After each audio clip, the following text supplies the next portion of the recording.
Welcome to the Humanergy Leadership Podcast. My name is David Wheatley. We're here to talk leadership in small, bite-sized and practical chunks. Enjoy.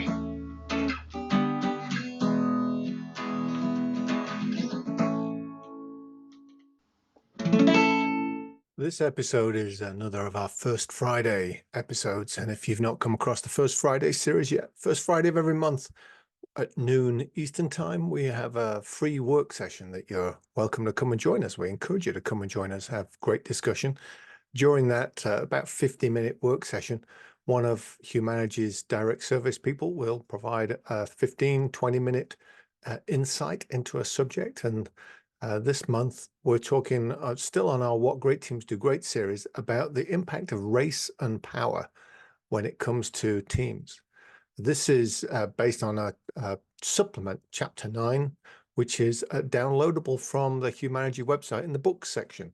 So if you like what you're going to hear, then that's the place to go and you can get the full version of it. Thanks, Lance, and welcome everybody.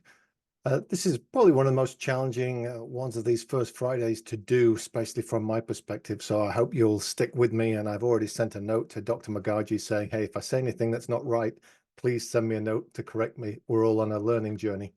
So we wrote What Great Teams Do Great and published it in April of 2020, which seemed like a good time because I'm sure most of you remember there was nothing else going on in April of 2020.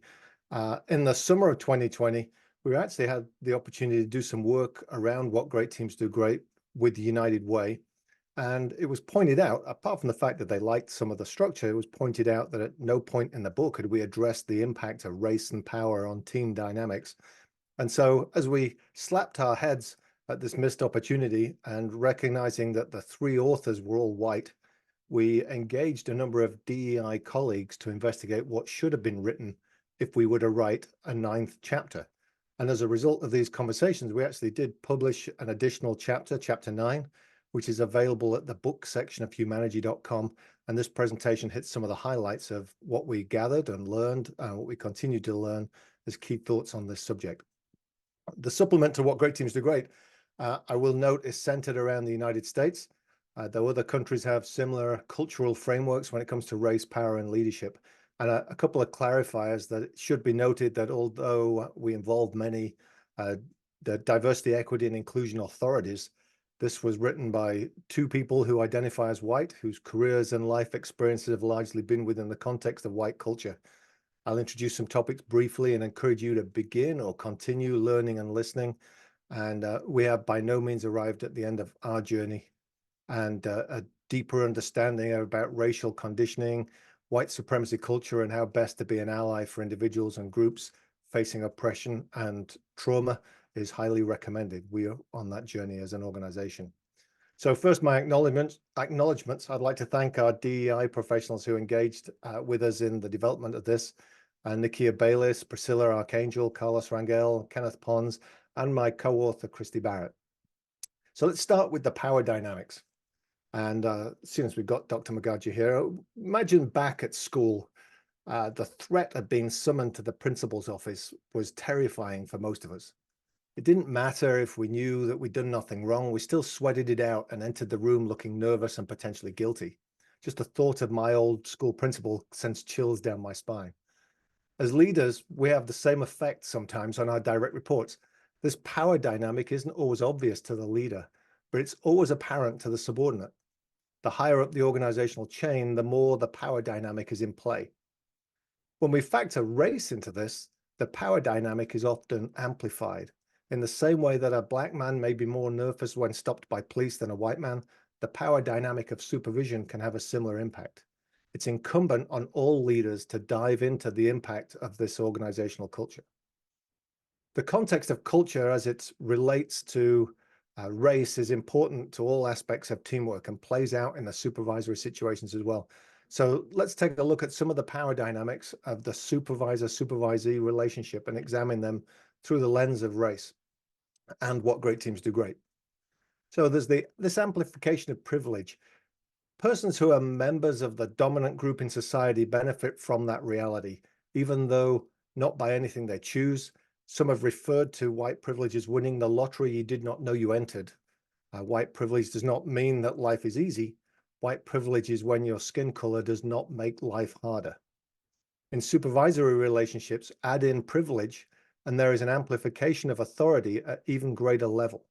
Many people are not aware of this privilege, and when they lead others, can be blindsided by the impact of their double privilege, being a boss and being a member of the dominant group. So this gets us to a couple of other aspects, professionalism being one of them. One of the central competency areas for many workers is professionalism. This term's often used with a great deal of specificity. Rarely do leaders examine the roots of these standards of professionalism, even as they hold their people accountable to them.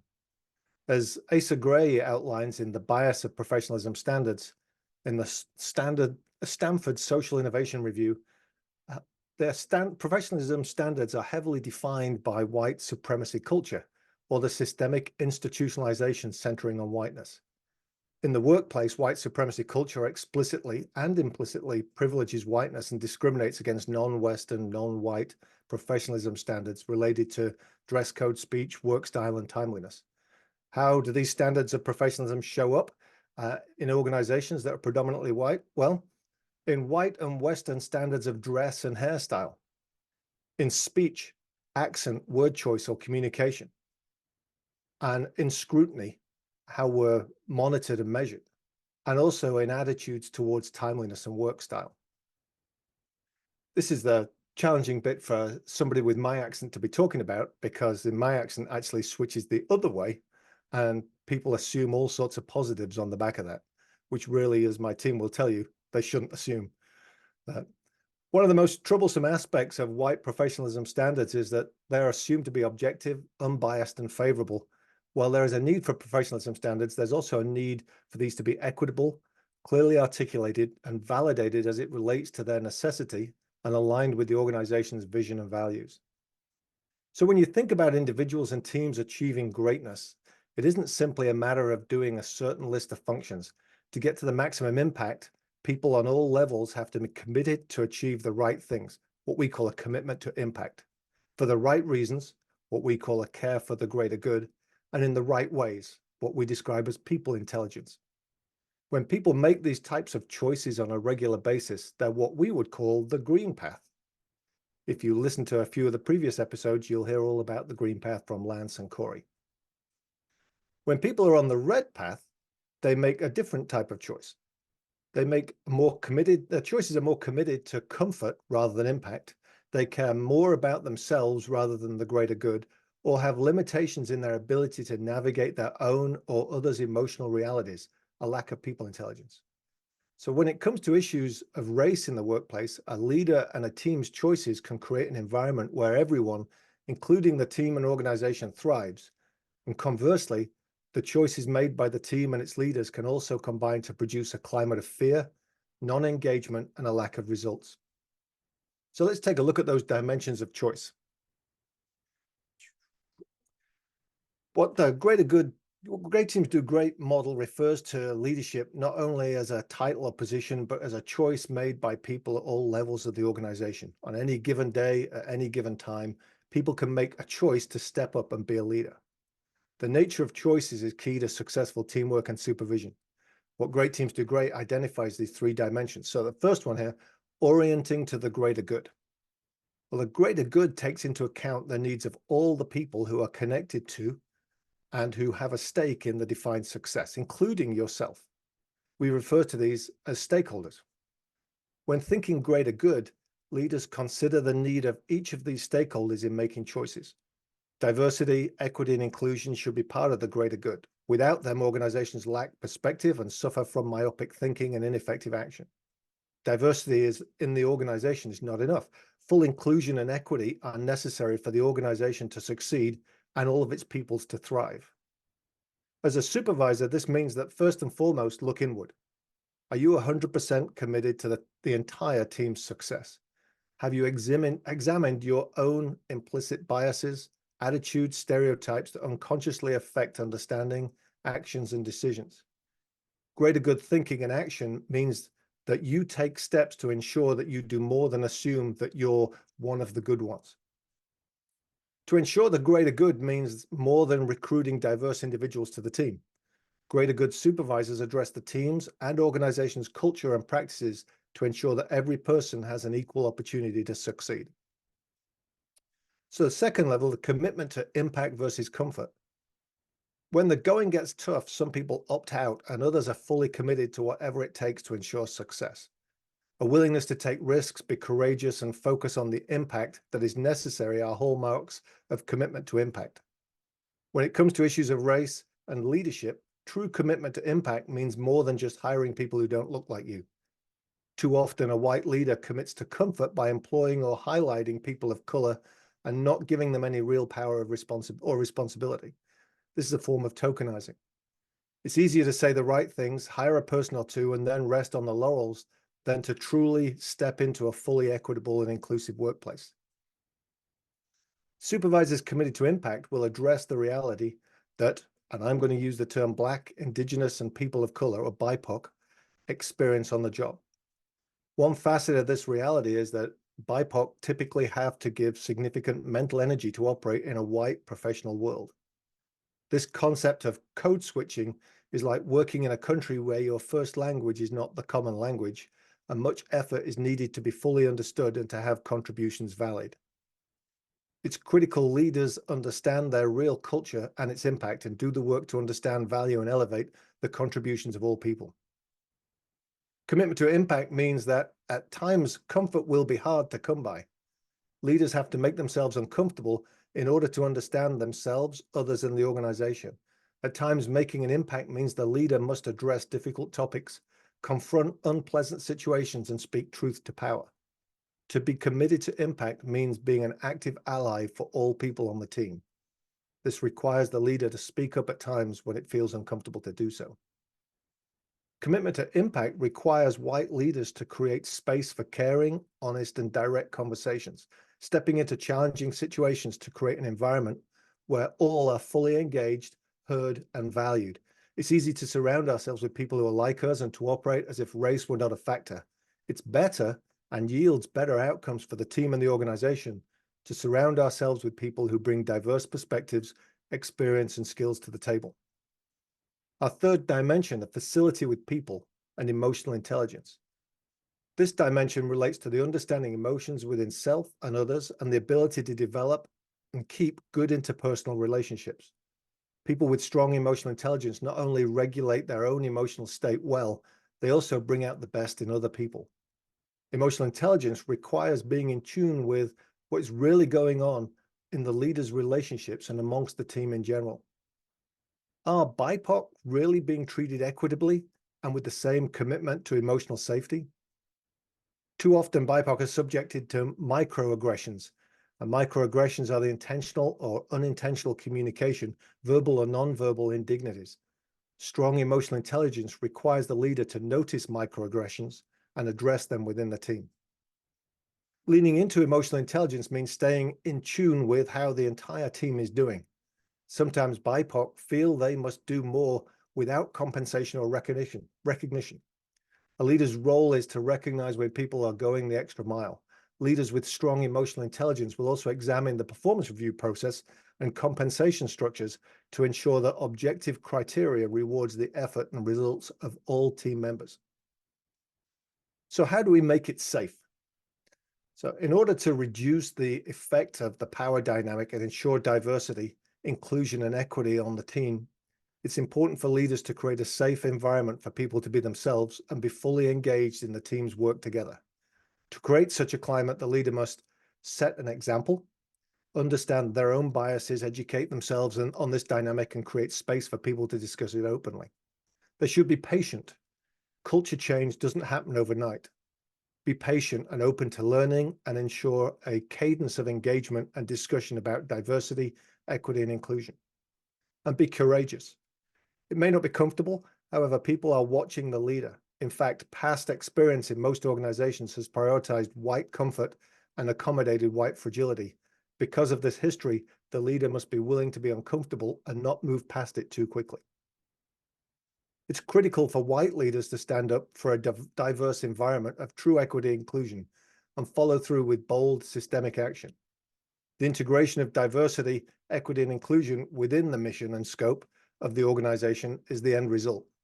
This is a delicate balance of both mission and DEI. Organizations can over-focus on the mission at the cost of DEI. They can also over-focus on DEI at the cost of the mission. Courage is the integration of both mission and DEI and the recognition that diversity, equity, and inclusion are a win for the organization's bottom line. So I get to caring, honest, and direct, what we call CHAD conversations. It can be difficult to confront uncomfortable situations in any group. Teams often struggle to communicate, and this is more of a problem if members sense conflict around divisive issues. It would be easy to assume that few teams would talk about race unless they absolutely needed to, and in some cases, even a great need would not overcome our cultural assumptions that race doesn't matter or it's not an important conversation. When dealing with any conflictual topic, the green pathway is to exhibit care and be honest and direct. So let's just look at those three. Care. It may seem obvious that we should show care to one another. Unfortunately, this is not given in all situations. Some people interpret caring as not talking about uncomfortable topics. In fact, having a compassionate conversation that honors all team members is truly a sign of care. The bottom line is understanding and acting on the greater good for all human beings, which requires leaders to facilitate tough conversations, recognize their own blind spots, be curious about each other's perspective, and recognize everyone's contributions. Why? Because it's the right thing to do, and team success is interdependent. It depends on everyone being and doing their best. Ignoring issues of diversity, equity, and inclusion prevent the team from being their best. And that means that they must be addressed to be a great team. Honest conversations can either be a tool for good or a weapon for harm. Great leaders are honest in that they say what is true, and they are clear when something is just an opinion or feeling. Being honest is about saying what you really think, not seeking to advance one truth to harm others, spinning or avoiding the real issue. Honesty requires humility and acknowledging that no one knows it all. This is particularly true when it comes to the issues of race. Some of the most honest conversations leaders have begun are true dialogues that begin with, "Help me understand," and then deeply listening. Having a direct conversation with a person about a sensitive topic is also difficult. That's why so many people avoid it by venting to another person instead of the one with whom they should be speaking. Being direct means taking the full issue, not some tangential or softened version of the issue, to the right person, instead of to your favorite sounding board. Direct is about being timely in your conversation so that the issues do not fester and grow more difficult. At Humanergy, we use the 24-hour rule, meaning that if you have an issue, even a small thing that is rubbing us the wrong way, we have a duty to bring it up within 24 hours. Sometimes it's also important to wait the full 24 hours to get self-clarity or perhaps calm down a bit. When people are direct and timely in communicating, the conflict often is smaller than it might have seemed. It goes without saying that leaders should not only initiate direct conversations, they should be open and curious and humble when they're on the receiving end of communication. To that point, I just want to share a quick story. When my family was growing up in England, and my young kids were there. My eldest son, Josh, was about 8. And we walked into a store where what I now know to be a Sikh man who owned the store was obviously wearing a turban. And Josh said, "Why is that man wearing that hat?" At which point I kind of, in my English way, kind of, "Shh, let's not have that conversation." And whereas the man actually said, "No, let me tell you about why I'm wearing this hat," and shared really openly why he was wearing the hat and the importance of the hat in the Sikh community, which then brought me to realize, hey, I was not having a caring, honest, and direct conversation, and that willingness to do so actually opened up dialogue and learning. So there's more on this in chapter 9, and there's always more to learn and understand. And I'll be thinking about how you have addressed race and power in your team and leadership work. Thank you. So that was me addressing race and power as it impacts what great teams do great. And I really want to reiterate thanks to all the DEI experts that really helped with that and helped put that together. in the summer of 2020. And once again, point you to the Humanergy website. If you look in the books section, you'll see there's a new chapter for What Great Teams Do Great. We call it Chapter 9, which expands on what I've just spoken about. That was the Humanergy Leadership Podcast. My name's David Wheatley. For further information about Humanergy, go to humanergy.com or check out our latest book, What Great Teams Do Great, from all good bookstores. Have a good one. Stay healthy.